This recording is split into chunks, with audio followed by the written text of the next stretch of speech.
திமுக ஆட்சியில் நிறையும் குறையும் சமமாக உள்ளதா?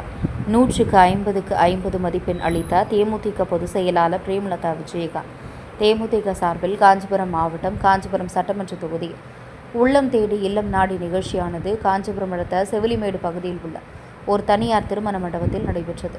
இதில் தேமுதிக பொதுச் செயலாளர் பிரேமலதா விஜயகாந்த் பங்கேற்று நிர்வாகிகள் மற்றும் தொண்டர்களிடையே பல்வேறு ஆலோசனைகளை வழங்கினார். பின்னர் செய்தியாளர்களை சந்தித்த பிரேமலதா விஜயகாந்த், சட்டம் ஒழுங்கை கையில் வைத்திருக்கும் அண்ணன் ஸ்டாலின் அவர்கள் இரும்பு கரம் கொண்டு நிச்சயம் சட்டம் ஒழுங்கை சரி செய்ய வேண்டும் என தெரிவித்தார். மேலும் திமுக ஆட்சிக்கு எவ்வளவு மதிப்பளிப்பீர்கள் என்ற கேள்விக்கு, திமுக ஆட்சியில் நிறையும் குறையும் சமமாக உள்ளது, அதனால் 100க்கு 50 மதிப்பெண் அளிப்பதாக அவர் பதிலளித்தார்.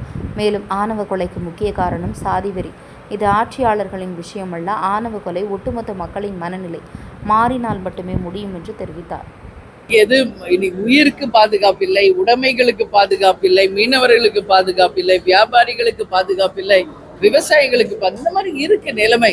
அதனாலதான் நீங்க இந்த ஆட்சியை பத்தி கேட்டா நிறையும் குறையும் சேர்ந்தது தான் நான் சொல்லிட்டேன்ல.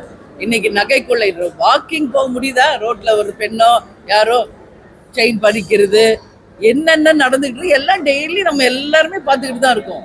இந்த நிலையெல்லாம் மாறணும். சட்டம் ஒழுங்கை தன் கையில் வைத்திருக்கும் முதலமைச்சர் அண்ணன் ஸ்டாலின் அவர்கள் இரும்பு கரம் கொண்டு இதையெல்லாம் அடக்கணுங்க. அப்பதான் இந்த மாதிரி திருட்டு நடக்காது, கொலைகள் நடக்காது. ஆனா இன்னைக்கு பாருங்க, ஆணவ கொலைகள், இன்னைக்கு லாக்அப் கொலைகள், விசாரணைன்னு அழைச்சிட்டு போறாங்க, அங்க அடிச்சு கொள்றாங்க. இதெல்லாம் பார்க்கும்போது மிக மிக மனசுக்கு வருத்தமாக இருக்கு. இது எல்லாமே நிச்சயமாக மாறணுன்றதுல மாற்று கருத்துல சட்டம் ஒழுங்கை தன் கையில் வைத்திருக்கும் முதலமைச்சர் அண்ணன் ஸ்டாலின் நிச்சயம் இதை சரி செய்யணும் அப்படின்னு இந்த பிரஸ் மீட் மூலமா நான் கேட்டேன். இது ஒண்ணு எக்ஸாமா என்ன அண்ணா சொல்றேன். சரி, அப்படின்னா 50-50 வச்சுக்கோங்க. நிறை குறை சமமா இருக்குன்றல, அப்ப 50-50 வச்சுக்கோங்க. எதுங்க?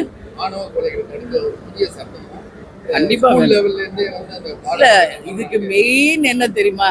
அந்த ஜாதி வெறி தான். இந்த ஆணவ கொலைகளுக்கு பேஸ் எதுன்னு பார்த்தா ஜாதி. எத்தனை பெரியார்களும் எத்தனை பாரதியார்களும் எவ்வளவோ சொன்னாலும் அந்த ஜாதி வெறி என்பது இங்கு எங்குமே மறையல.